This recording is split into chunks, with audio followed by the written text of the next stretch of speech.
Asalaamu calaykum waraxmatullaahi wabarakaatu.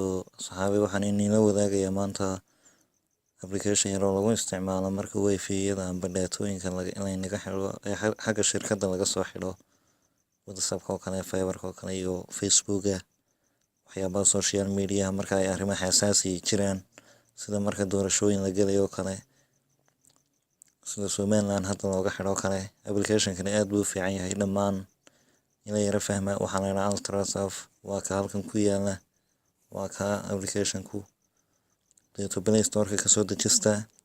Isticmaalkiisuna aad iyo aad buu fudud yahay, waad connect switch-ku baad on garaynaysaa deeto markaa wuxuu inii sahlayaa inaad Facebook-giinii si rasmi ah u isticmaashaan iyo Messenger-kii oo kale, WhatsApp-kii dhammaantood. Saxaabay ka faa'iidaysi wacan ayaan ini leeyahay.